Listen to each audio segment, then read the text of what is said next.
আর আমাদের উপস্থিতির সংখ্যাও পঞ্চদশ। সুতরাং আরম্ভ করছি।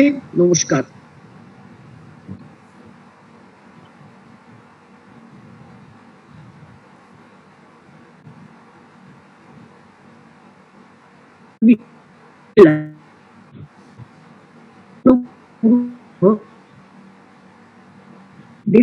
ভারতবর্ষ এই প্রসঙ্গে যাবার আগে আমার মনে হয় মহাভারতের স্ট্রাকচারটা নিয়ে আজ একটা হয়, খুব ভারী হয়ে যায়। ম্যাডাম আপনার কথা কেটে কেটে যাচ্ছে। কিছু করার নেই বাবা, আমি কিছু করতে পারবো না। আর একবার বলছি, কি বললাম কথাটা? হ্যাঁ, রণভূমি কুরুক্ষেত্র, দেশের নাম ভারতবর্ষ, এই শিরোনামে একটা আলোচনা হবে এই মহাভারত পাঠক্রমের। কিন্তু এই কুরুক্ষেত্র আর কুরুক্ষেত্র যুদ্ধ বারবার আমরা রেফারেন্সে দেখছি। শোনা যাচ্ছে তো মোটামুটি পরিষ্কার? হ্যাঁ ম্যাম, এখন পরিষ্কার শোনা যাচ্ছে। আচ্ছা, ঠিক আছে। মধ্যে মধ্যে গন্ডগোল হলে সেটা নেটওয়ার্কের, আমার তো কিছু করার নেই বাপু। আচ্ছা, এখন কথা হলো আর একটা জিনিস, সেই কুরুক্ষেত্র কি করে হলো? কুরুক্ষেত্র আবার কুরু তো একটা বংশ, সুতরাং এই পৃষ্ঠভূমির কথাগুলো বলা আমার মনে হলো একটু দরকার, তাতে সমস্ত বিষয়টা একটু প্রাঞ্জল হয়, অত ভারী হবে না। আর একটা জিনিস, আমি কিছু সোশ্যাল মিডিয়া এসব জায়গায় দেখলাম মহাভারতের গ্রোথ অফ মহাভারত 3টে পর্বে 3 রেডাকশনস এটা বলছেন, কিন্তু সেখানে ব্যাখ্যা করা হয়েছে যে প্রথমে 8,800 শ্লোক রচিত হয়েছিল। শোনা গেছে 8,800, তারপরে 24,000 শ্লোক রচিত হয়, তারপরে 1,00,000 শ্লোক রচিত হয়। আমি এই ব্যাপারটা খুব বিস্তৃত ভাবে বলেছি, শ্লোকগুলো পড়েও দিয়েছি। সেই শ্লোকানাং চতুর্বিংশতি চক্রে দ্বৈপায়ন মুনি এরকম ছিল। তার মানে কোন জায়গাতে কিন্তু 8,800, আমি খুব অবাক হলাম যে এই সংখ্যাটা তারা কোথা থেকে পেল। এই জিনিসটা আগে বলা হতো 8,000, আমাদের পাঠ্য সময় দেখেছি কঠোর দশায়। হরিদাস সিদ্ধান্ত বাগীশ কিন্তু এই ব্যাপারটা নজর করেছিলেন, মানে তখনও বলতো, এখন সোশ্যাল মিডিয়াতে বলছে তা নয়, সেখান থেকে সোশ্যাল মিডিয়া নিয়েছে। তিনি বলেছেন খুব সুন্দরভাবে যে কোথায় তারা ভুল বুঝেছে। আমি এই শ্লোকটা পড়ছি, যেটা আদি পর্বের 2য় অধ্যায়। 2য় অধ্যায়ে 132-133 নম্বর শ্লোক। আমি হরিদাস সিদ্ধান্ত বাগীশের এডিশনের সংখ্যাগুলো বলছি, ক্রিটিক্যাল এডিশন বলছি না, কারণ সবার হাতের কাছে ক্রিটিক্যাল এডিশন নেই। চট করে কোনো লাইব্রেরিতে গিয়েও আপনারা বিশ্ববাণী প্রকাশনী বইটা পাবেন, দেখে নিতে পারবেন। তারপরে যারা অধ্যাপক, অধ্যাপিকা, গবেষক, গবেষিকা আছেন তাদের জন্য বিশেষ করে বলছি, আপনাদের রিসার্চের রেফারেন্সের জন্য, রিসার্চ মেথডোলজির জন্য তখন আপনাদের দিতে হবে বিশ্ববাণী প্রকাশনী এবং বিওআরআই মানে ক্রিটিক্যাল এডিশন। এখন যদি বিশ্ববাণী সংখ্যাটা আপনাদের কাছে থাকে তাহলে শ্লোকটা খুঁজে পাবেন। তারপরে বিওআরআই থেকে, ভান্ডারকার ওরিয়েন্টাল রিসার্চ ইনস্টিটিউট, সেখান থেকে মহাভারতের ক্রিটিক্যাল এডিশনের পাদ ইন্ডেক্স আছে 6 ভলিউমে। সেই পাদ ইন্ডেক্স দেখে আপনি শ্লোকটা বের করতে পারবেন। যদি সেটা নাও কাছে থাকে, কোন বড় লাইব্রেরিতেও না থাকে, বা হাতের কাছে থাকলো না, বড় লাইব্রেরিতেও এই ঘটনাটা ঘটে, তখন ওই অধ্যায়ের ওই শ্লোকের বা ওই শ্লোকগুলোর আশেপাশে একটু খুঁজলেই আপনারা পেয়ে যাবেন। এই জন্য আমি সর্বদাই বিশ্ববাণী প্রকাশ রেফারেন্স গুলো দিতে চাই। আদি পর্বের 2য় অধ্যায়টার নাম হচ্ছে পর্ব সংগ্রহ অধ্যায়। এটাই আমি আগে বলেছিলাম যে গোড়াতে সমগ্র মহাভারতের যেন একটা বিস্তৃত সূচিপত্র। আমরা রিসার্চ মেথোডলজিতে শেখাই যে প্রথমে থাকবে আপনার প্রিফেস, তারপরে আপনার খুব বিস্তৃত সূচিপত্রটা দেবেন। শুধু অধ্যায়ের সংখ্যা, প্রথম অধ্যায় দ্বিতীয় অধ্যায় আর অধ্যায়ের বড় টাইটেলটা দেবেন না। সেই অধ্যায়ের মধ্যে সাবটাইটেল কি কি আছে, কোন কোন বিষয় আলোচিত হয়েছে, সেগুলো বোল্ড করে দিয়ে দেবেন এবং পাতার সংখ্যা দেবেন। এটাতে স্ট্যান্ডার্ডটা বোঝা যায়। তাহলে পুরো কাজের একটা দর্পণ আপনার সূচিপত্র হবে। এখন আমি যেটা বরাবর বলি যে আমাদের প্রাচীন শাস্ত্রকারেরা যে রিসার্চ মেথড দেখিয়ে গেছেন তার কোনো তুলনা নেই। এবং এইটাকে বাদ দিয়ে কেবলমাত্র মানে আমি এত পশ্চিমী শিক্ষায় শিক্ষিত এইসব কথা বললে লোকে রাগ করে, অনেকে হাসাহাসিও করে যে উনি এরকম সনাতনী হয়ে গেলেন কেন। ব্যাপার হচ্ছে সনাতনী আর ইউরোপিয়ান বিশেষ কোনো ভেদ নেই। ব্যাপারটা খুব সিরিয়াসলি নিতে হবে এবং নিষ্ঠা সহকারে পালন করতে হবে। এই জন্য হরিদাস সিদ্ধান্ত বাগীশ করেছেন একটা অসাধারণ সূচিপত্র করেছেন। আর প্রত্যেকটি অধ্যায় সংখ্যা কতগুলো তার একটা আলাদা সূচিপত্র নির্ঘণ্ট করেছেন, এবং সেই অধ্যায়ে মোট কতগুলো শ্লোক আছে সেটাও দিয়ে গেছেন, এবং সেই পর্বে শেষ পর্যন্ত মোট কতগুলো শ্লোক হলো সেটা হিসেব করে পুরোটা দিয়েছেন। এটা একটা। আর আমি প্রাচীন শাস্ত্রে বলছি, মানে মহাভারত বলতে গেলে আমাদের লৌকিক গ্রন্থ সংগ্রহের প্রাচীনতম স্তরে এটা হয়েছে রচনা, বেদের সময়ের একটু পরেই। এবং বেদের সময়ের একটু পরেই যে মানে শেষের দিকের বৈদিক কাল যেটা, তার অজস্র প্রমাণ এখানে পাওয়া যাবে। কারণ বহু বৈদিক ঋষি, খুব কমন বিশ্বামিত্র বশিষ্ঠ এরা নয়, দীর্ঘতমা বলে একজন ঋষি ঋগ্বেদ, বিশেষ করে বামদেব হচ্ছেন পঞ্চম মণ্ডল। দীর্ঘতমা উচ্চত্বের বর্ণনা এই সৌনকের বৃহৎ দেবতার মধ্যে আছে বিস্তৃতভাবে, এবং ঋগ্বেদের মধ্যে দীর্ঘতমা ঔচ্চত্যের অনেকগুলি সূক্ত আছে। এই দীর্ঘতমার জন্ম কি করে হলো, তিনি কি করলেন, এই বিবরণটা মহাভারতের আদি পর্বের মধ্যে রয়েছে। এটা আমি একটা উদাহরণ দিলাম, এরকম আরো পাওয়া যাবে। এবং যদি আরো নাও পাওয়া যায়, একটা উদাহরণও কিন্তু এই বিষয়টা প্রমাণ করার জন্য ইন্টারনাল এভিডেন্স হিসেবে যথেষ্ট। এখন ভুলটা কোথায় হয়েছে, সেই আদি পর্বের যে ওই পর্ব সংগ্রহ করেছেন এবং অধ্যায় সংগ্রহ করেছেন, সেইখানে মহাভারতে রয়েছে আদৌ না অষ্টৌ শ্লোক সহস্রাণি, অষ্টৌ শ্লোক শতানি চ, অষ্টৌ শ্লোক সহস্রাণি মানে শত, ওই সহস্র, কতগুলো সহস্র, অষ্টৌ ৮,০০০। তারপরে বলছেন অষ্টৌ শ্লোক শতানি চ, তাহলে ৮,৮০০ হলো। তারপরে বলছেন শ্লোকাশ্চ চতুর-অশীতির, চতুর-অশীতির মানে ৮৪, অশীতি মানে ৮০, চতুর-অশীতি মানে হলো ৮৪।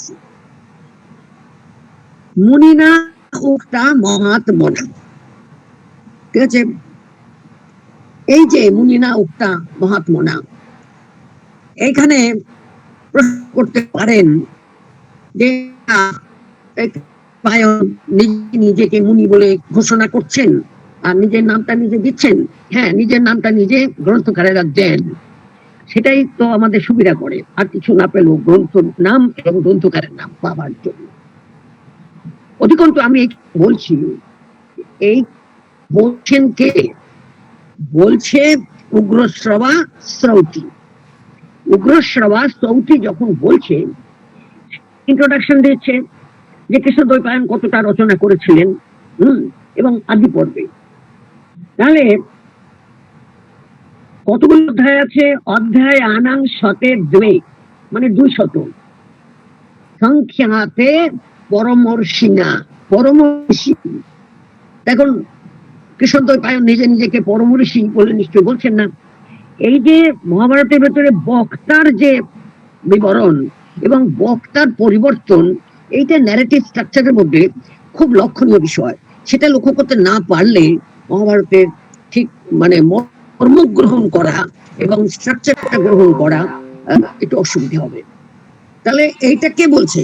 এইটা বৈশম্পায়ন বলেছিল সে জন্মেজয়ের যজ্ঞে, আর সেইটা শুনে এসে এখন ওই মুনি ঋষিদের কাছে নৈমিষারণ্যে কে বলছে? উগ্রশ্রবা। 200 অধ্যায়, তারপরে বলছেন আরো কতগুলো সপ্তবিংশতের অধ্যায়, আরো 27, মানে 227 আমার প্রাচীনরা এই এডিট করেছেন, যেমন আমাদের হৈরাস সিদ্ধান্ত বাবুসা, তারা এই হিসেবটা নিয়েছেন।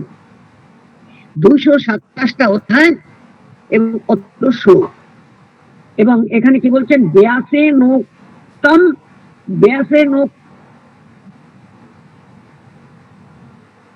ব্যাসেন উত্তম তেজসা, তারপরে আছে শেষে উক্তা।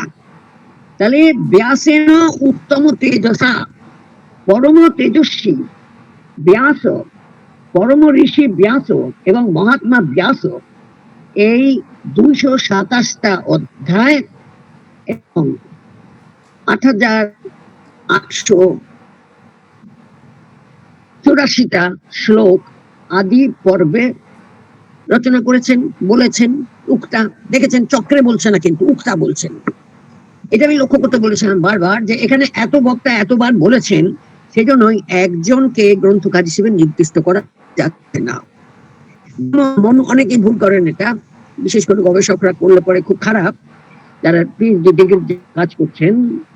মনুসংহিতা, মনুসংহিতার অথর হিসেবে মনুকে রাখা যায় না। আপনারা প্রশ্ন করবেন তাহলে মনুসংহিতা হলো কেন? মনু না উক্তা সংহিতা, মনু না কৃপা সংহিতা ধর্মশাস্ত্রম? না, সর্বত্র তো দেখা যায় মানবের ধর্মশাস্ত্রে, হ্যাঁ সেটা দেখা যায়, কিন্তু মনুসংহিতার প্রত্যেক শেষে আপনারা দেখবেন সেখানে পরিষ্কার দেখা যাচ্ছে ভৃগু প্রোক্তায়াম ধর্মশাস্ত্র সংহিতায়াম, মানে ভৃগু প্রোক্ত। এই ভৃগুর আবার একজন প্রাচীন ভৃগু আছেন, একজন অর্বাচীন ভৃগু আছেন। মানে এই যে মানব ধর্মশাস্ত্র, এটা আসলে ভার্গব ধর্মশাস্ত্র। এরকম ওই জন্য অনেক উদ্ধৃতি অনেক জায়গায় পাওয়া যায়, ভৃগু বলেছেন, ভৃগু বলেছেন, তারপর সেটা মনুসংহিতায় পাই। কেন? কারণ এটা একটা ধারাবাহিক পরম্পরা ছিল ধর্মশাস্ত্রের। এই মনু তারা ওই ভার্গবদের ধারাটা নিয়েছে, এই জন্য ভৃগু প্রোক্তায়াম ধর্মশাস্ত্র সংহিতায়াম, কিংবা ভৃগু প্রোক্তে মানব ধর্মশাস্ত্রে। তাহলে ভৃগু প্রোক্তে মানব ধর্মশাস্ত্রে, হ্যাঁ মনু যুক্ত আছেন, কারণ এই ফর্মটা যে ফর্মে এখন পাচ্ছি সেটা মনু প্রোক্ত, কিন্তু বিরচিত নয়, কৃত নয়।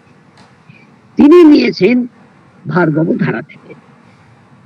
কিন্তু যাজ্ঞবল্ক সংহিতা, পরাশর সংহিতা, এগুলোকে তাদের অথরের নামে নেওয়া যাবে। কেবলমাত্র বাদ যাচ্ছে কোনটা?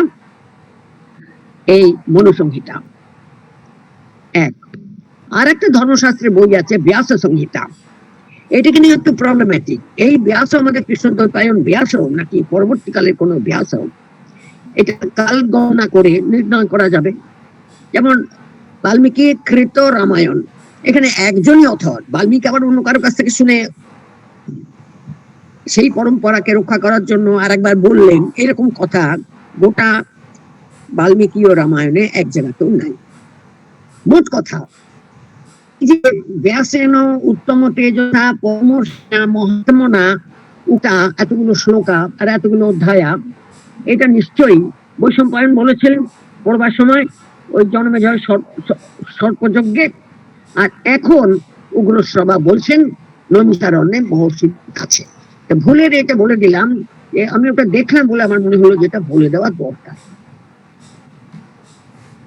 এবারে একটা জায়গায় আসছি, আপনার গোড়ার দিকে চলে আসছি। আমরা দেখেছিলাম যে এই উগ্রসভা আরম্ভ করলেন দুর্যোধন মন্যময় মহাবৃক্ষ, দুর্যোধন মন্যময় মহাবৃক্ষ, তাই তো? তার মানে আগেই মাঝখানে চলে গেছে এবং মূল একটা যাকে বলে টিউনিং করে দিচ্ছেন যে এখানে বাপু গল্পের মধ্যে এরকম একটা মন্যময় মহাবৃক্ষ পাবে, দুঃশাসনকে এরকম পাবে, ভীমকে এরকম পাবে, গান্ধারীকে এরকম পাবে, মানে কেন্দ্রীয় চরিত্র সেগুলোকে উল্লেখ করলেন। আর কৃষ্ণকে বললেন, তাকেই বললেন সত্য, তাকেই বললেন ধর্ম। এটা ভীষণ ইম্পর্টেন্ট যে কৃষ্ণ আর ওইদিকে এই কুরু বংশ, মানে যাদব বংশ আর কুরু বংশ, এদের মধ্যে বরাবর একটা যাতায়াত ছিল। প্রথম পর্ব থেকেই বারবার বলা যা হচ্ছে অর্জুন কৃষ্ণের সঙ্গে মিলিত হলেন রৈবতক পর্বতে, তারপরে সেখানে বলরাম এলেন, তারপরে তারা চলে গেলেন দ্বারকায়, অর্জুনও ফিরে এলেন, আবার তারা এক সময় বলরাম এবং কৃষ্ণ আর অর্জুন মিলিত হলেন। এই যে যাত্রা করছে, তারপরে তীর্থযাত্রা অর্জুন একটা করছেন, বলরামের তীর্থযাত্রা বর্ণিত হয়েছে আপনার এই পর্বে 16 পর্বে। পর্বে মাঝখান থেকে হঠাৎ একটা বলরামের তীর্থযাত্রা লম্বা অংশ, এটার অনুষঙ্গ কিন্তু গোড়াতেও আছে এই তীর্থযাত্রা গুলো। এখন তারপরে মাঝখান কথাগুলো আমি বলছি না, ওটা ভৃগু বংশ টংশের ঐরাবত হস্তির কি করে উৎপত্তি হলো, পৌরাণিক আখ্যান গুলো বলে যাচ্ছেন। এখন আমরা সার্থকতাটা পাচ্ছি কেন ইতিহাস হচ্ছে পুরানো ভেদ বিশেষ, পুরানো বিভাগ বিশেষ আমরা পড়েছিলাম গোড়ার দিকে হচ্ছে ইতিহাস। সেই ইতিহাসে বা দুরকম, একনায়ক আর বহুনায়ক। এইখানে দেখতে পাচ্ছেন যত পৌরাণিক কাহিনী, সমুদ্র মন্থন, ঐরাবতের উৎপত্তি, সুরভি গাভীর উৎপত্তি, গরুরের উৎপত্তি, জরৎকারু মুনির 2 পত্নী, বিনতার কদ্রু, তারপরে ওই সর্পগণের উৎপত্তি, অরুণ হচ্ছেন যে সারথী। আচ্ছা, অরুণ নামটা ইটিমোলজি ম্যাডাম পার্বতী ক্ষমা করবেন, পপুলার ইটিমোলজি সবাই করছেন অনুরু, কারণ এই সূর্যের সারথীর উরু থেকে পাটা নেই, 2টো পায়ের একটাও নেই, আর সেই হচ্ছে কিনা সারথী। ভেবে দেখুন সাংঘাতিক ক্ষমতা। আর আজকাল একটা ঠাট্টা হয় অনেক সময় যে সূর্যের সারথী কিরকম সারথী, যার রথ টানে 7টা ঘোড়া, সেই রথ ঘোড়াদের চালক সঞ্চালক সারথী হচ্ছে একজন যার কিনা 2টো পায়ে উরু থেকে নেই, অর্থাৎ অনুরু, উরুবিহীন, সেইটা বর্ণ বিপর্যয়ে অরুণ হয়ে গেছে। এটা একটা গল্পের কথা বললাম। আর এখন একটা জোক হয় যে সূর্য কেন অরুণকেই সারথী হিসেবে বাছে, এটা ঠাট্টা মজা, ইহা হিউমার, শুনিয়া হাসিতে হয়। এটা হলো বলছেন 7টা ঘোড়া, ওই রকম রথ কন্ট্রোল করবে কে? আর যদি পা থাকে, সূর্য একটু কাজ করতে কোথাও গেছেন, ড্রাইভার কি করে? মালিক যখন কোথাও যায় মিটিং সিটিং এ, তখন ড্রাইভার কি করে? গাড়িটাকে ছেড়ে অন্য কোথাও ঘোরাঘুরি করে, তারপর মালিক নেমে এসে তাকে ফোন করে ডাকতে হয়। এটা খুব কমন ব্যাপার, সর্বসাধারণ সবসময় লোক অনুভব, যারা এই গাড়ি।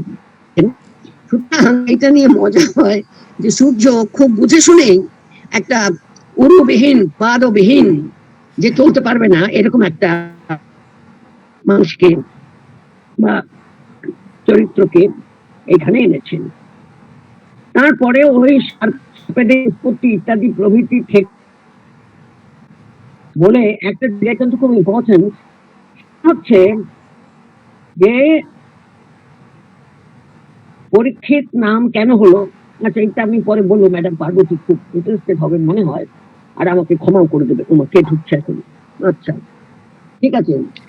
পরীক্ষিতের মৃত্যু হয়েছিল 60 বছর বয়সে। হ্যাঁ, আগের দিন যে আমি ইতিহাসগুলো বলছিলাম যে ঐতিহাসিকেরা কি করে পৌরাণিক যে বংশানুক্রমগুলো, রাজবংশগুলোর বর্ণনা আছে, সেখানে পরীক্ষিতের সমসাময়িক কে, জন্মেজয় সমসাময়িক, এই নন্দবংশের সঙ্গে তাকে করা হয়েছিল। তো পরীক্ষিত কতদিন রাজত্ব করলেন, মানে যত বছর বয়সে সিংহাসনে আরোহণ করেছিলেন সেই বয়সটার সময় থেকে তার মৃত্যু হলো কিন্তু 60 বছর বয়সে, এবং মৃত্যু হলো সর্বদ বছরে। তাহলে জনমেজয় তারপরে ওই মন্ত্রীদের কাছ থেকে শুনলেন যে পরীক্ষিতের জীবনাবসান হয়েছে এবং কি করে হয়েছে। তখনই জনমেজয় সর্পযজ্ঞের প্রতিজ্ঞা করলেন এবং স্থপতিকে দিয়ে সর্পসত্রের ভাবে বিঘ্ন গুলো শুনে নিলেন। সর্পসত্রের আরম্ভ করলেন, সমস্ত সর্পকে সংহার করতে থাকলেন। তারপরে সেই সর্পযজ্ঞে কোন কোন ব্রাহ্মণেরা ছিলেন তাদের ডিটেইলে নাম রয়েছে প্রত্যেকের। তারপরে তক্ষক করলো কি, মহামুশকিল হলো, আমাকেও পুড়িয়ে মারবে। তখন উনি তক্ষক গেলেন ইন্দ্রের কাছে আশ্রয় নিতে। তক্ষককে ইন্দ্র অভয় দান করলেন। তারপরে সর্প বিনাশ হচ্ছে দেখে কি হবে, বাসুকি তিনি খুবই উদ্বিগ্ন হয়ে পড়লেন। তারপরে আস্তিক গিয়ে বাসুকিকে আশ্বাস দিলেন যে না, তেমন ভয় কিছু হবে না। তারপরে আবার সর্পযজ্ঞ নিবারণ করার জন্য, বন্ধ করার জন্য আস্তিক মুনি প্রস্থান করলেন। তারপরে আস্তিক মুনি গিয়ে কি করলেন, সর্পযজ্ঞের প্রশংসা করলেন। কেন বন্ধ করতে গিয়ে, কেন সর্পযজ্ঞ করছো, এই সাপেতে মেরে ফেলছো, বাসুকে রেখে যাচ্ছে, এসব বললেন না। প্রথমে গিয়ে সর্পযজ্ঞের খুব প্রশংসা করলেন, তপ করলেন। আর তারপরে রাজা জন্মেজয়ের খুব প্রশংসা করলেন। তারপরে জন্মেজয় কি হলো, আস্তিকের সঙ্গে ভাগ করে ফেললেন। তারপরে পুরোহিতরা যা করার করলো। তখন সেখানে ইন্দ্রের সঙ্গে তক্ষকও এলো। আসার পরে তক্ষকে বধ করার জন্য ওই জনমেজয়কে সবাই প্ররোচনা দিতে লাগলো। কিন্তু শেষ পর্যন্ত তক্ষক যজ্ঞের অগ্নি সমীপে যখন এসে পৌঁছেছে, তখন আস্তিক যজ্ঞ সমাপ্তির বর প্রার্থনা করলেন। তখন দগ্ধ সর্পগণের নাম হলো আস্তিকের বাক্যে, তো ওই যে বললো ওইখানেই থাকো, পড়ে যাচ্ছিল যজ্ঞের আগুনের মধ্যে উপর থেকে।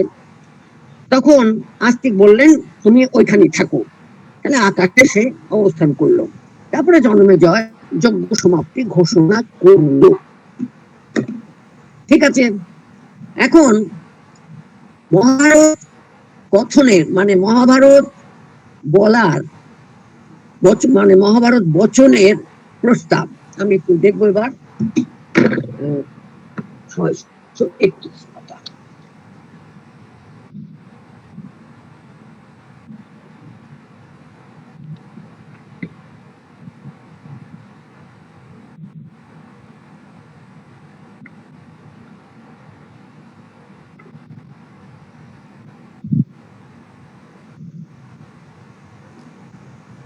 হুম 34, 32, 31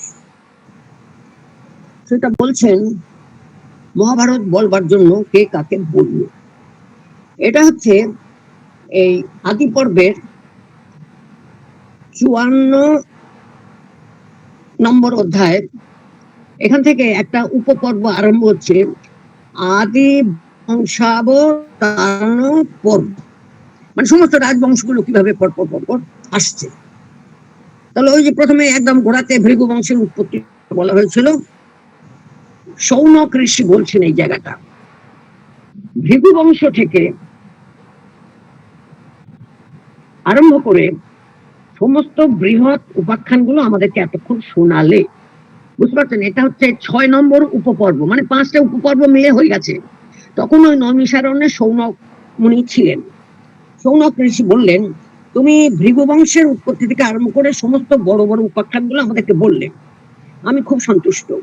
কিন্তু তোমার কাছে আমার আরো একটা জিজ্ঞাসা আছে সত্যি। মহর্ষি বেদব্যাস যে উপাখ্যানগুলি রচনা করেছিলেন সেইগুলো তুমি আমাকে বলো, ঠিক আছে, বিস্তৃত ভাবে বলো। সেই দুষ্কর সর্পসত্রের দৈনিক কার্য শেষ করার পরে ধারাবাহিক রূপে এবং খণ্ড খণ্ড ভাবে যে সমস্ত বিষয় মহাত্মা সদস্যগণের যে সকল আশ্চর্য কথা হয়েছিল, আমরা তোমার নিকট সেই সকল কথা শুনতে চাইছি। সৌটি, তুমি আমাদেরকে সে কথা বলো। তারপরে সৌটি বলল, প্রতিদিন কর্তব্য, সৌটি বলে দৈনিক কাজ শেষ করার মানে যজ্ঞ কর্ম শেষ করার পরে অন্যান্য সদস্যরা বেদের উপাখ্যান বলতে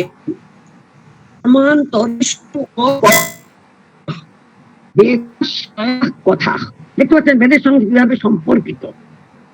বেদাশ্রয়াথা ব্যাসস্তু অকথয়ৎ, ব্যাস কিন্তু বলেছিলেন ওই সর্পযজ্ঞে কি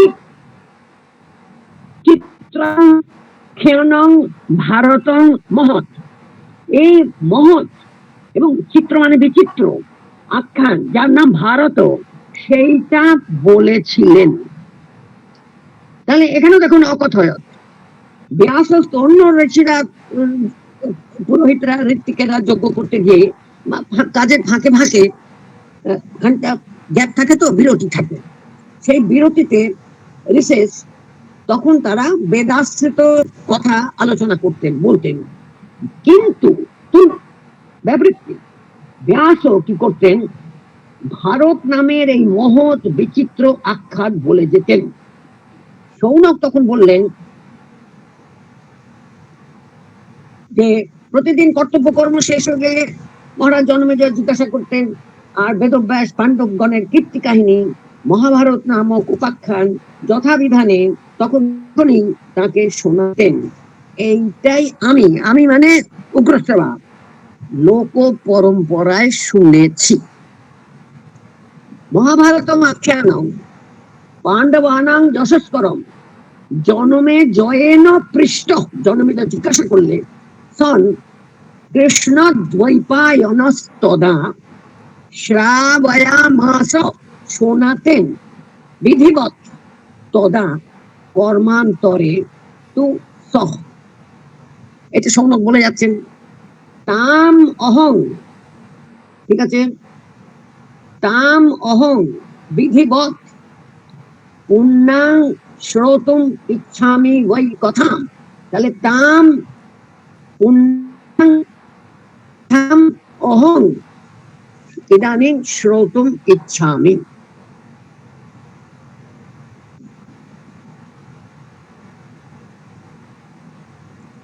তারপরে সৌনক আরো বললেন, আমাদের তৃপ্তি হলো না, তুমি পণ্ডিত শ্রেষ্ঠ, আরো যেসব উপাখ্যান আছে সেগুলো তুমি আমাদেরকে বলো। তখন সৌতি বললেন, বেদব্যাসের, না এখানে উনি বলছেন বেদব্যাস, কিন্তু টেক্সটে আছে কৃষ্ণ দ্বৈপায়ন।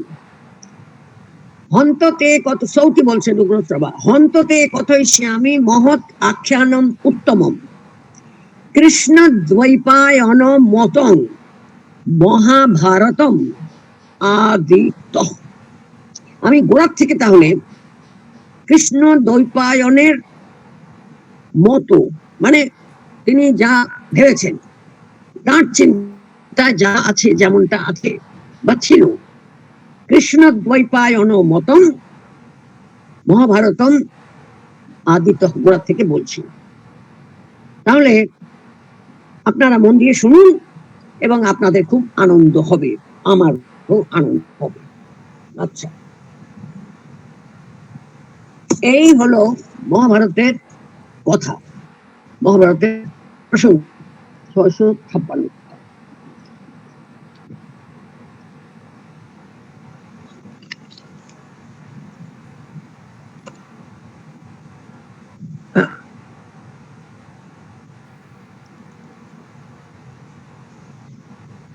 বৈশম্পায়ন বলছেন,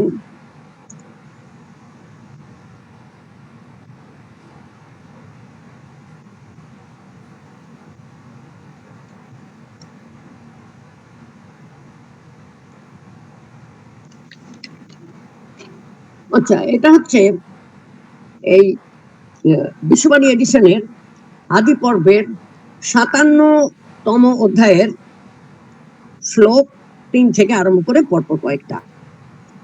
স ভবান বিস্তরেণ ইমাং এটা জন্মেজয় বলছিলেন তাকে, বৈশম্পায়নকে, সর্পযজ্ঞের গড়াত্মের কথা। এর মধ্যে অনেকগুলো অধ্যায় চলে গেছে, বুঝতেই পাচ্ছেন। স ভবান বিস্তরেণ ইমাং পুনর আখ্যাতম অর্হতি। আপনি আমাদেরকে আবার সেই গল্পটা বলতে পারেন কিভাবে? বিস্তরেণ, এখানে বোঝা যাচ্ছে 24,000 থেকে আরো বেড়ে যাবে। নহি তৃপ্যামে পূর্বেশাং সেন্নানশ্চরিতং মহৎ নত কারণম অল্প ধর্মজ্ঞা যত্র পাণ্ডবা। এর অল্প কারণ নয়, যেখানে এত পাণ্ডবেরা তারা ধর্মজ্ঞানী ছিল, প্রাজ্ঞ ছিল। অবধ্যান সর্বস্ব জঘন প্রশস্যন্তে চ মানবৈ। কি সাংঘাতিক একটা মোরাল ইডিয়াম দিলেন দেখুন।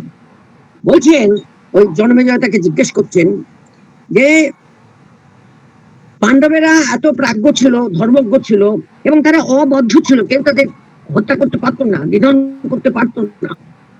তা সত্ত্বেও তারা সব রকমের সর্বস্ব জঘন্য হত্যা করে গেল। কোথায়? যুদ্ধে। আর মানবৈ প্রশস্যান্তে চ, আর সমস্ত মানুষেরা তাদের প্রশংসা করে যাচ্ছে। কেন তারা এই নরব্যাঘ্র, তারা এত নিষ্পাপ, তারপরেও তারা এই দুরাত্মাদের জন্য কেন তারা যুদ্ধ করলেন? এইটাই বারবার বারবার বলছেন। দেখুন, প্রথম ধর্ম বৃদ্ধাং শ্রেষ্ঠ সুত ধর্মস্য ধর্মবিদ। বুঝতে পারছেন, যুধিষ্ঠির কথা বলছে। ধর্মধারীদের মধ্যে, ধর্মাচরণকারীদের মধ্যে যিনি শ্রেষ্ঠ, যিনি স্বয়ং ধর্মের পুত্র, যিনি ধর্মজ্ঞ, তিনি কেন এইগুলো যুদ্ধগুলো সহ্য করতে পারলেন? অনর্হ পরমং ক্লেশং সোঢবান স যুধিষ্ঠির। সেই যুধিষ্ঠির এই যুদ্ধের ভয়ঙ্কর ক্লেশ ভোগ করেছিলেন। এই কথা তুমি এতদ আচক্ষমে সর্বং যথাবৃত্তং তপোধনম যৎ যৎ চ কৃতবন্তস্তে তত্র তত্র তথা। এখানে ইংরেজি কথা, যে এই মহারথীরা কি কি কি করে গেলেন, এটা আমাদেরকে তুমি এখন বল। এরপরে মহাভারতের প্রশংসা হচ্ছে 15 নম্বর শ্লোকে। জয়িদং শাবয়েদ বিদ্বান, এটা আমি পেয়েছি। যে শোনাবে তাদের কত পুণ্য হবে, তাদের সমস্ত পাপ ক্ষয় হয়ে যাবে, এগুলোকে বলে ফলশ্রুতি। কালবসার অফলার অচুকার, মানে ফল শ্রবণ। এই যে শাস্ত্র পড়া হচ্ছে তার ফল শ্রবণ। এখানে একটু হাইপারবোলিক কথা থাকে, একটু অতিকথন থাকে। এইটাকে অনেকে ভুল বুঝতেন, কিন্তু এখন আর বুঝছেন না ভুল, কারণ এই ট্র্যাডিশনটা তারা বুঝতে পেরেছেন যেটা ফলশ্রুতি, এটা অর্থবাদ, এটাকে বিধি বলে নিলে হবে না। জয় ইদং শ্রাবয়েদ বিদ্বান, যে বিদ্বান এটা অপরকে শোনান। যে চ ইদং সে নরায়, আর যে মানুষেরা এটা শ্রবণ করবেন, তে ব্রহ্মণ স্থানম এত্য, তারা স্বয়ং ব্রহ্মার স্থান লাভ করে, প্রাপ্নুয়ুর দেবতুল্যতাম, তারা ব্রহ্মার লাভ করে, তাহলে তারা কি হবে? দেবতা হয়ে যাবে। ইদং হি বেদৈ সমিতং, ইদং ভারতম বেদৈ সমিতং পবিত্রমপি চ উত্তমম সব্যানাম উত্তমম চ ইদং পুরাণম ঋষি সংস্তুতম। এই যে মহাভারতকে পুরাণ বলবো কিনা, কেন হরপ্রসাদ শাস্ত্রী ম্যানুস্ক্রিপ্টে ক্যাটালগ করতে গিয়ে পুরাণের ভলুমে রামায়ণ মহাভারতকে রেখেছেন? বুঝতে পারলেন? মহাভারত নিজেকে পুরাণ বলে উল্লেখ করছেন, বলছেন যে এই বেদের সঙ্গে যুক্ত হয়ে আছে এটা, আর এটা পবিত্র এবং সর্বোত্তম, এবং যা কিছু শ্রবণীয় আছে তাদের মধ্যে শ্রেষ্ঠ, এবং এটা পুরাণ, যেটা সমস্ত ঋষিরা প্রশংসা করেন। অস্মিন অর্থশ্চ কামশ্চ নিখিলেন উপদেক্ষ্যতে। এইখানে মানে এই গ্রন্থে, এই শাস্ত্রে, এই পুরাণে অর্থ কাম সমগ্রভাবে নিখিলেন উপদেক্ষ্যতে, 20 ধাতু, কর্মবাক্য, তারপরে ভবিষ্যৎকাল। তাহলে সর্বম উপদিশ্যতে, সর্বম উপদিষ্টং ভবিষ্যতি, তারপরে বলছেন কি ইতিহাসে মহাপুণ্যে উদ্দিষ্ট পরিনৈষ্ঠিকী, এবং এই মহাপুণ্য ইতিহাসের মধ্যে বুদ্ধি কি করবে, পরিনিষ্ঠিত হবে, মানে রিফাইন্ড হবে, কালচার হবে। তারপরে বলছেন আরো ইতিহাসম ইমাং শ্রুত্বা পুরুষোপি সুদার মুচ্যতে সর্ব পাপেভ্য, যে অত্যন্ত কঠিন পাপিষ্ঠ পুরুষ,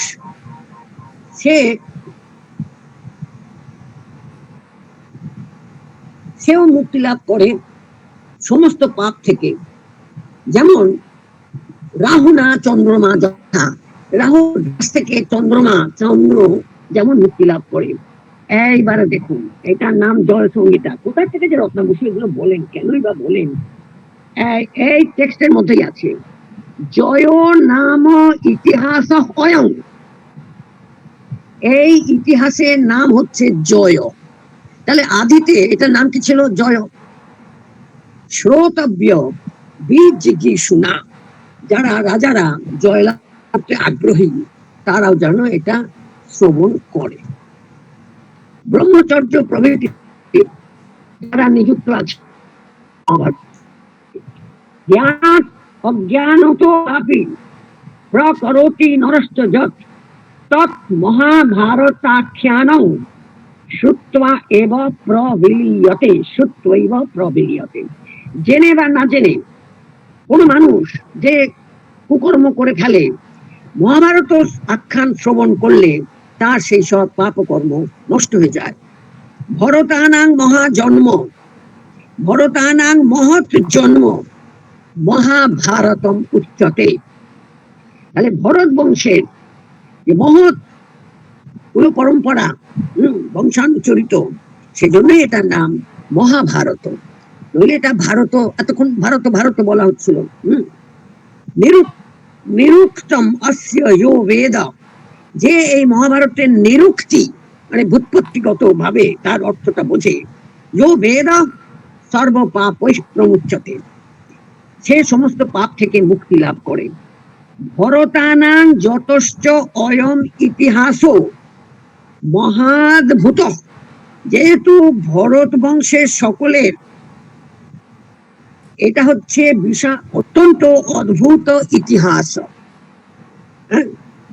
মহত হি এনসো মর্ত্যান মোচয়েত অনুকীর্তিত, সেজন্য মর্ত্যলোকে মরণশীল যারা আছেন মানুষ আর কি, তাদের কে কি করে, এনস মানে হচ্ছে পাপ, পঞ্চমী হয়েছে, মহত এনস, মহা মহা পাপের থেকেও সে এই মহাভারত ইতিহাস অদ্ভুত, মহা অদ্ভুত ইতিহাস অনুকীর্তিত পাঠ করে গেলে মর্ত্যদের সকলকে এই মহাভারতই অত্যন্ত দুষ্কর পাপ ও কর্ম থেকেও মোচয়েত মুক্তি এনে দেবে। হয়ে গেল এদের সকলেরই। তারপরে মহাভারত দানের কি পুণ্য ফল, যে মহাভারত দান করে, যে মহাভারত যে ধর্মকে আকাঙ্ক্ষা করে সে যেন সমগ্র মহাভারত শ্রবণ করে নিয়ত। এবারে বলছেন দেখুন, কৃষ্ণ প্রোক্তম ইমাং পুণ্যাম, কৃষ্ণ যা বলেছিলেন সেই পুণ্যাং ভারতীম উত্তমাং কথাম, সবাই যেন শোনে, ঠিক আছে?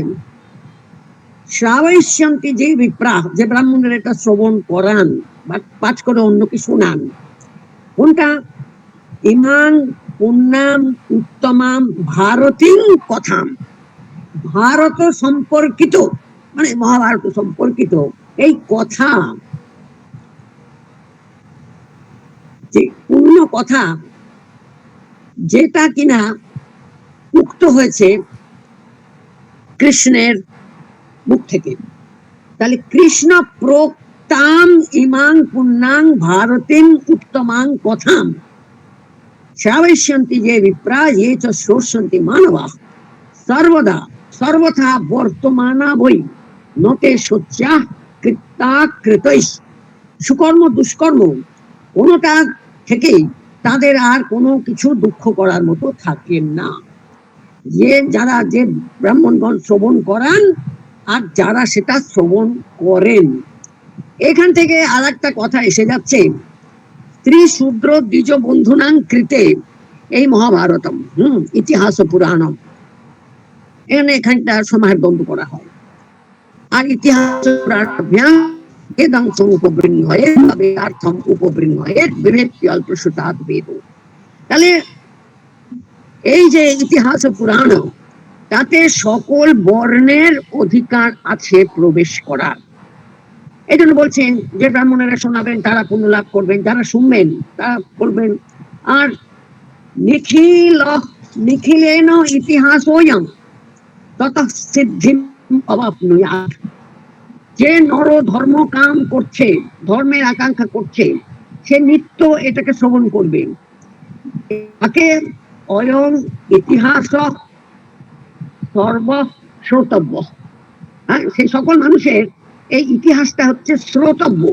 তাহলে সে কি হবে, কিভাবে, কতটা শ্রোতব্য? নিখিলে না, সমগ্রভাবে। তাহলে কি হবে? তথা সিদ্ধিম অবাপ্নুয়াৎ, তাহলে তার কার্যসিদ্ধি হবে। তারপরে স্বর্গে যাবে। আর কি হবে? অত রাজসীয় যজ্ঞের, অশ্বমেধ যজ্ঞের ফল লাভ করবে। এটা শোনালে, পাঠ করলে এবং শুনলে, ইত্যাদি ইত্যাদি ইত্যাদি।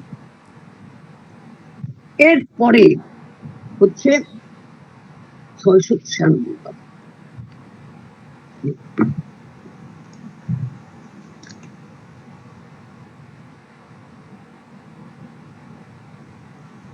এখানে পরাশর সত্যবতীর গল্পটা আছে, তারপরে বেদব্যাসের জন্ম।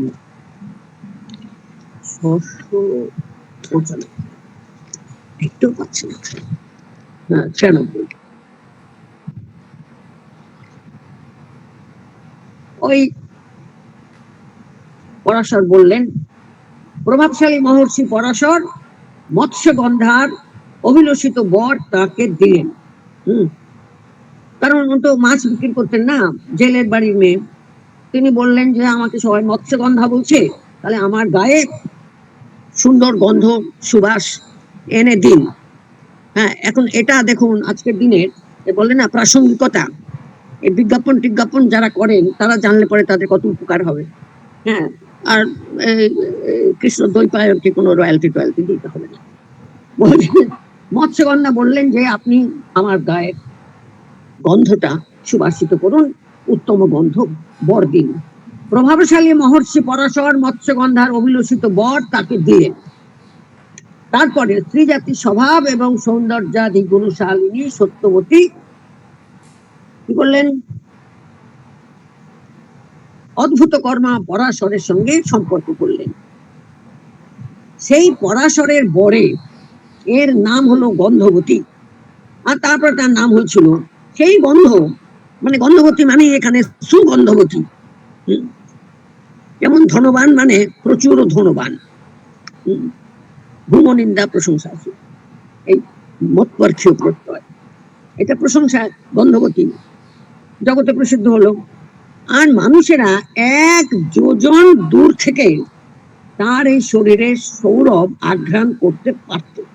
সেই জন্য আর একটা নাম হয়ে গেল তার, সেই নামটা হলো যোজনগন্ধা। উমা এখন কে ঢুকছে?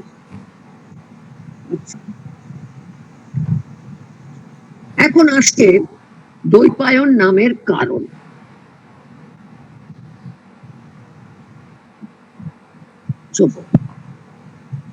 আচ্ছা, যমুনার দ্বীপে এই পরাশরের পুত্রের যজ্ঞে জন্ম হলো।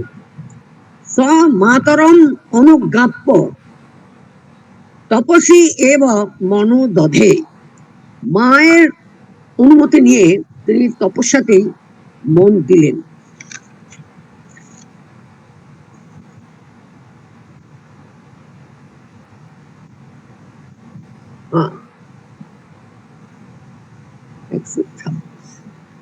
ন্যস্ত দ্বীপে, আচ্ছা, স্মৃতোহং দর্শয়িষ্যামি কৃত্যেষু ইতি চ সহ অব্রবীত। মানে সেই পরাশরের পুত্র পারাশর্য হ্যাঁ, ওই গীতার প্রারম্ভিক শ্লোকগুলোতে আছে কতগুলো, মানে আগে গীতার ধ্যান ধ্যানের মধ্যে পারাশর্য বচ সরোজম, ঠিক আছে, মানে পরাশরের পুত্রের এই পদ্ম তুল্য বচন। এখানে বলছেন মায়ের অনুমতি নিয়ে গেলেন, তখন আরো কি বললেন মাকে, আমাকে স্মরণ করা হবে দশই স্বামী কৃত্যেষু কর্তব্যেষু, তুমি যখনই যখনই কোনো কাজে আমাকে স্মরণ করবে, আমার প্রয়োজন অনুভব করবে, তখন আমি দেখা দেব। এবং দ্বৈপায়ন যজ্ঞে পরাশরা, এইভাবে দ্বৈপায়নের জন্ম হলো মূর্তির কাছে, পরাশরের কাছে। ন্যস্ত দ্বীপে যৎ বালক দ্বৈপায়ন মৃত। এখন যেহেতু তিনি দ্বীপে নষ্ট হলেন, দ্বীপেই তাকে রাখা হলো বাল্য অবস্থাতেই, সেজন্য তার নাম হয়ে গেল দ্বৈপায়ন, কিংবা দ্বীপেই জন্ম নিলেন যজ্ঞে, যমুনার দ্বীপে, সেজন্য তার নাম হলো দ্বৈপায়ন। পাদাপসারিণ ধর্ম সতু বিদ্বান যুগে যুগে, তিনি হলেন ধর্মজ্ঞ।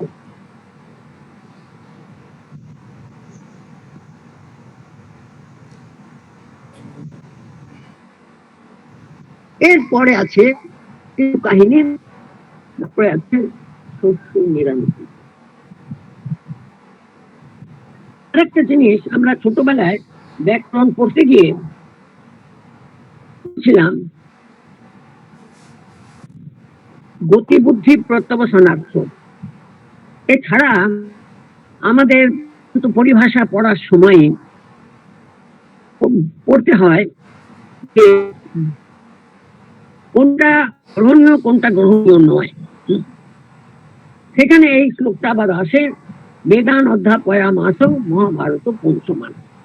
তার মানে বেদ সমূহকে তিনি অধ্যাপনা করেছিলেন, সে সঙ্গে পঞ্চম একটি বিষয় কিনা মহাভারত।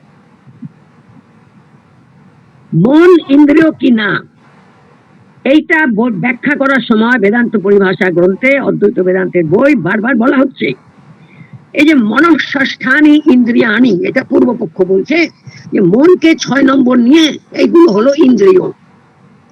তখন সিদ্ধান্ত পক্ষী বলছেন, আচ্ছা তুমি এটা কি কথা বলছো বলো, মনের সঙ্গে গোনা হলো, তার দ্বারা সংখ্যা পূরণ হলো, কিন্তু মনের ইন্দ্রিয়ত্ব হলো না, প্রমাণ হলো না। যেমন দেখো উদাহরণ, বেদান অধ্যাপয়ামাস মহাভারত পঞ্চমান সুমন্ত জৈমিনী পৈলং শুকং চৈব স্বম আত্মজম, নিজের ছেলে শুক এবং সুমন্ত, জৈমিনী আর পৈল, এই 4 জনকে তিনি বেদান অধ্যাপয়ামাস, সমস্ত বেদগুলোকে অধ্যাপনা করালেন মহাভারত পঞ্চমান। তাহলে এটা হচ্ছে বেদানের বিশেষণ, মহাভারতটা হলো সেখানে পঞ্চম। এর থেকে লোক প্রচলনে হচ্ছে এটা পঞ্চম বেদ। আর তার নাম কেন ব্যাস হলো, বলছেন আয়ু শক্তিং চ মর্ত্যানাং যুগাবস্থাম অবেক্ষ্য চ ব্রাহ্মণানাং চ তথা অনুগ্রহ কাঙ্ক্ষয়া। তাহলে আয়ু, শক্তি, এই সমস্ত মর্তমরণশীল পৃথিবীর মানুষেরা আকাঙ্ক্ষা করে, আর যুগের অবস্থা লক্ষ্য করে ব্রহ্মকে এবং ব্রাহ্মণদের অনুগ্রহ আকাঙ্ক্ষা করে। এইখানে ব্রহ্মণ মানে আমি বলবো এটা হচ্ছে মন্ত্র, কারণ বেদের কথা বলা হলো। এই ঠিক সেটাই বলেছে, উমা এখনকে জয়েন করছে।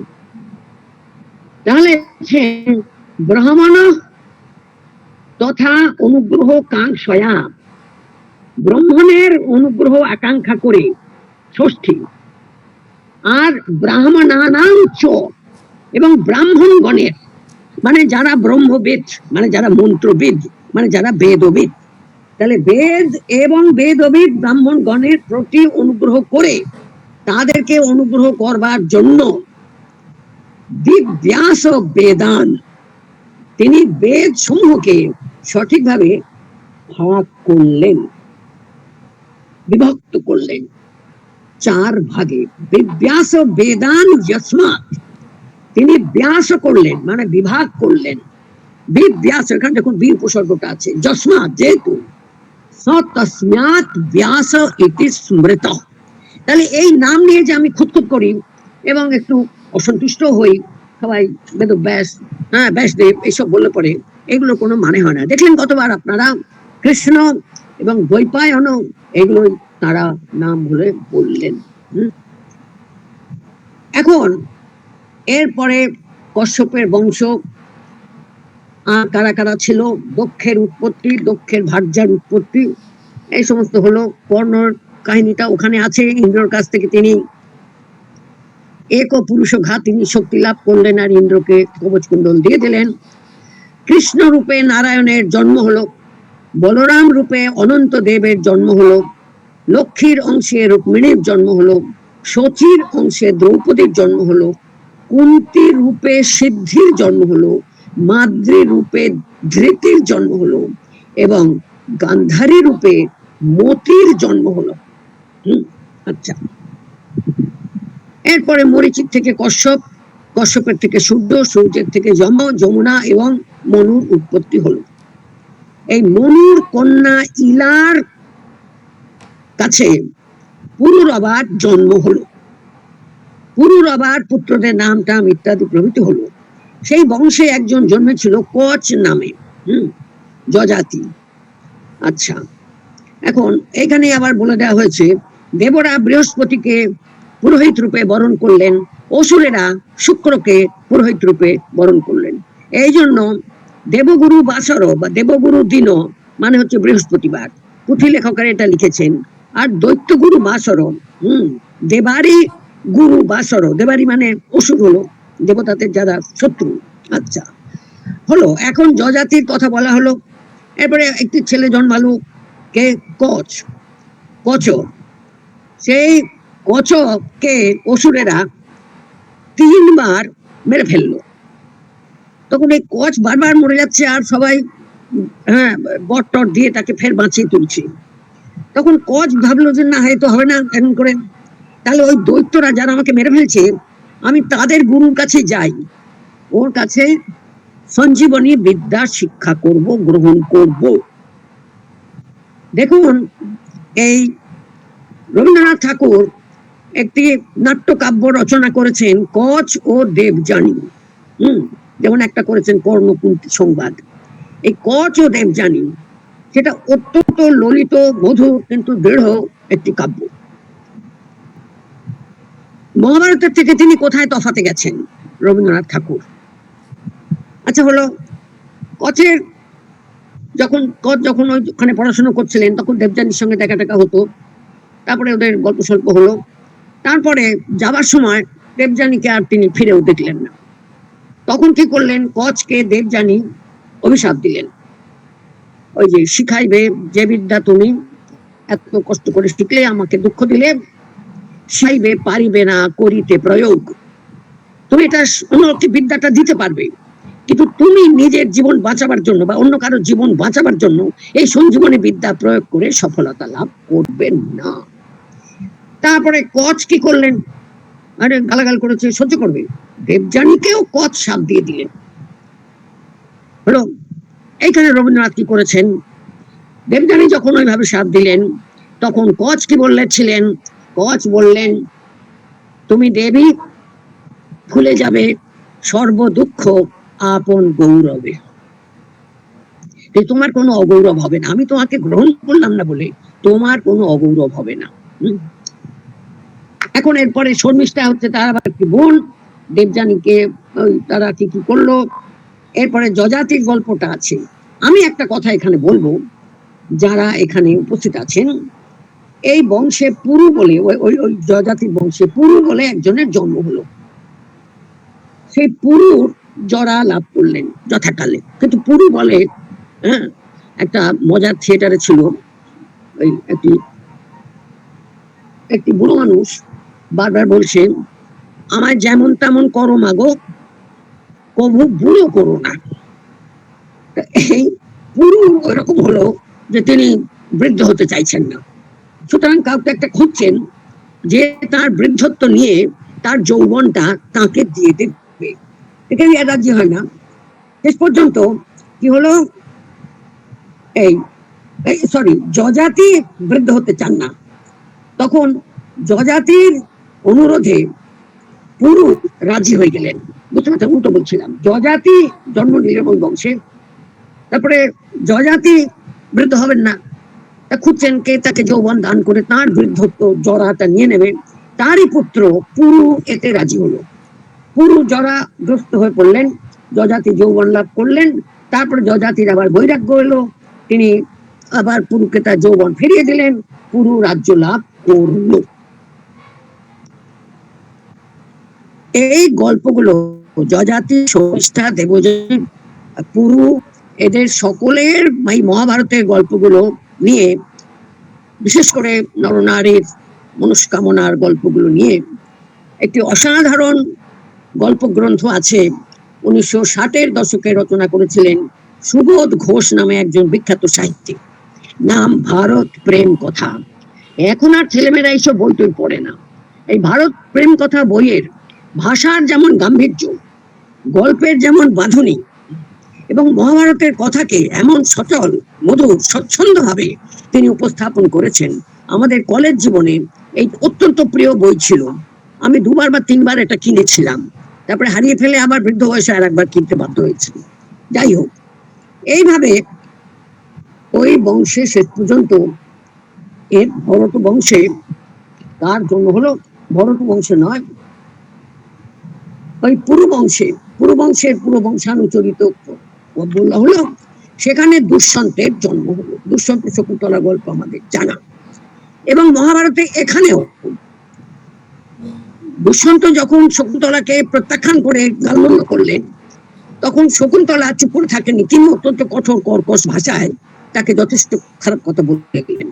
তারপরে একটা দৈব বাণী হলো। এখন আপনারা মনে করে দেখুন, পঞ্চম অঙ্ক এবং ষষ্ঠ অঙ্কে কালিদাস কি চমৎকার ভাবে এটা এনেছেন। ওই সানুমতিকে এনেছেন, আড়াল থেকে সব দেখছে, গিয়ে শকুন্তলাকে বলছে, ইত্যাদি ইত্যাদি।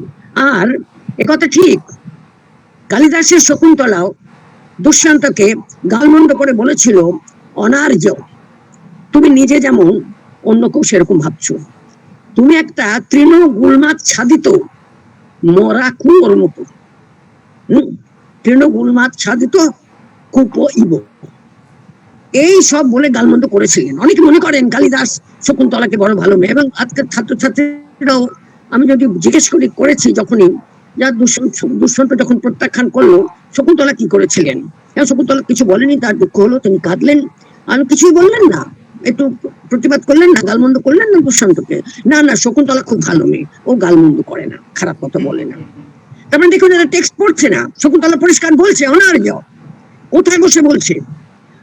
পুরো রাজ দরবারে মন্ত্রী, শান্তি, সভাসদ, জনগণ সব রয়েছে, প্রজা, সেইখানে দাঁড়িয়ে একটি বধূ স্বামীর প্রত্যাখ্যান পেয়ে উল্টে তাকে শোনাচ্ছে যে তুমি একটি অনার্য। এটা অত্যন্ত ভীষণ রকমের গালাগালি। কেন? কারণ এই স্তরের নারীর স্বামীকে সম্বোধন করার কথা আর্য পুত্র বলে। আর পরিচিত কোন নারী যদি হয়, হ্যাঁ, কে অভিষেক বা কে,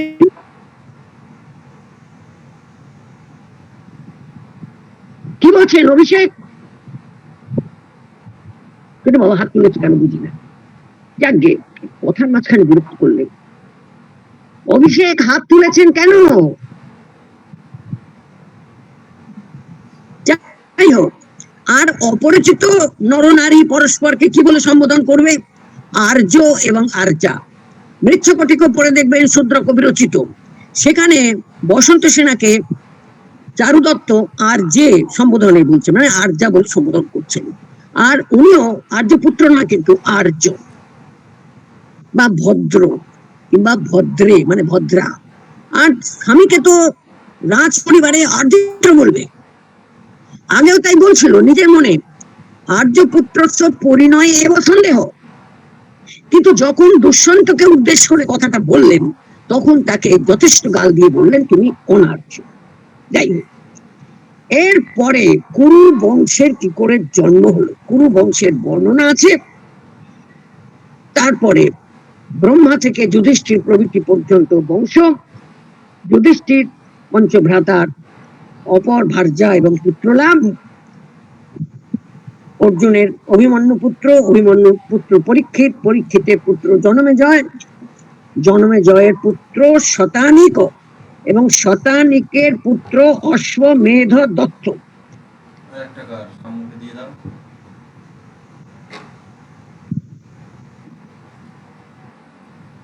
এই কথাটা আমি পরের দিন বলবো।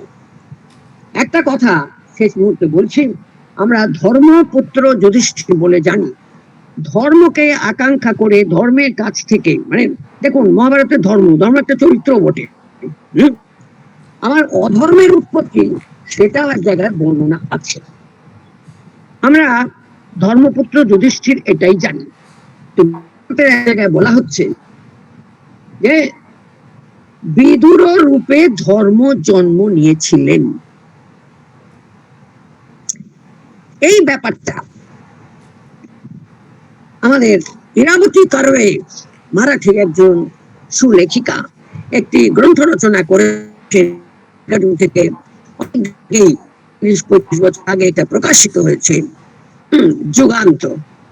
আপনারা যদি সময় পান বইটা সংগ্রহ করে পড়তেন। অসাধারণ ভাষা, যিনি বাংলা অনুবাদ করেছেন তার ভাষা অসাধারণ।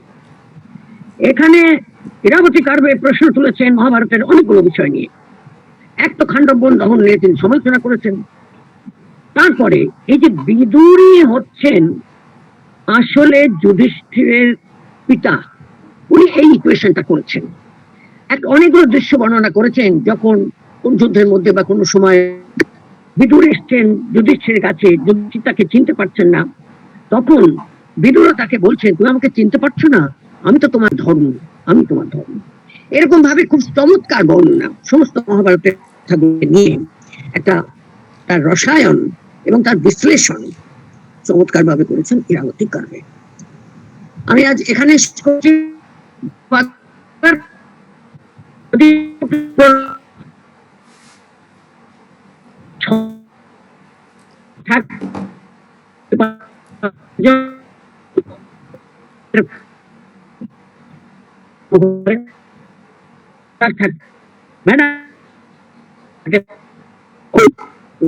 মনে হচ্ছে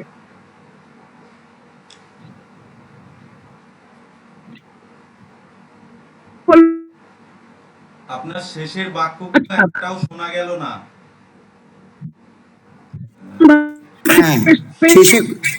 শেষের দিকে কথা কেটে গেল ম্যাডাম। সম্ভবত ভিডিওটা অন করার জন্য নেটের সমস্যা বাড়লো। আচ্ছা, ইরাবতী কার্ভে মারাঠি সাহিত্যিক, ইনি ভারত বিষয়ে বিশ্লেষণাত্মক একটি গ্রন্থ রচনা করেছেন অনেকগুলি অধ্যায়ে। শুনতে পাওয়া গেল?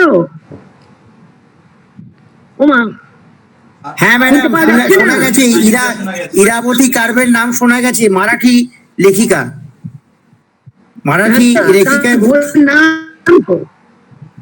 বইয়ের নাম যুগান্ত, বাংলা অনুবাদে কার্ভের নাম লেখা আছে কয়াকার বইয়ের একার কার্ভে, ইংরেজিতে KARVE, কিন্তু হিন্দিতে এবং মারাঠিতে তার নাম ক অন্তত বয়রেস একার। আমি কার্ভে লিখলেই বেশি পছন্দ করি। তো যাই হোক, এই ইরাবতী কার্ভের সমস্ত মহাভারতের বহু অংশ নিয়ে তিনি বিচার বিশ্লেষণ বিরূপ সমালোচনা সবই করেছেন। তিনি ওই যেমন খান্ডবন দহন, এটা কিন্তু সমর্থন করতে পারেনি, প্রশ্ন তুলেছেন। আর বিদুর যে প্রকৃত যুধিষ্ঠিরের ধর্মরূপ পিতা, এটাও তিনি বের করে বিশ্লেষণ করে দেখিয়েছেন। শোনা গেছে?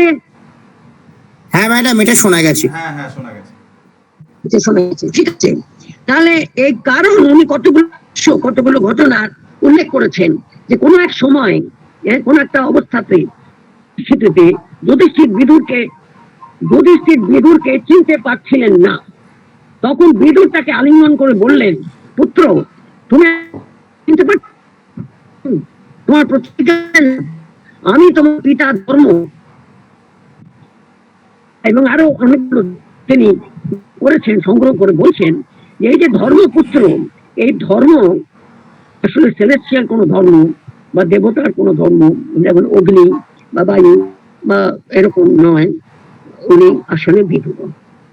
এটা এরাবতীকার মত, কিন্তু বইটা অসাধারণ যুগান্ত, আপনারা পারলে লাইব্রেরি জায়গা থেকে সংগ্রহ করে পড়বেন। এখন 6:10 বাজতে যায়, বা নমস্কার, প্রণাম নেবেন ম্যাডাম।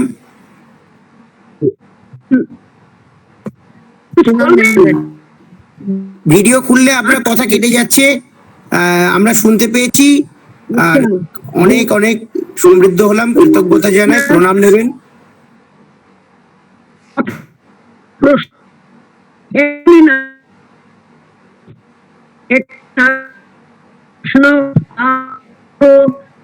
পাঠাতেন ছবি পরের দিনে তৈরি করে। অনেক ধন্যবাদ। পরের দিন এইটা যাব। আমি একটু স্লো স্পিডে চলছি, আমার তাই তো আমি স্লো স্পিড হয়ে আমাদেরও বিশেষ কোনো তাড়া নেই।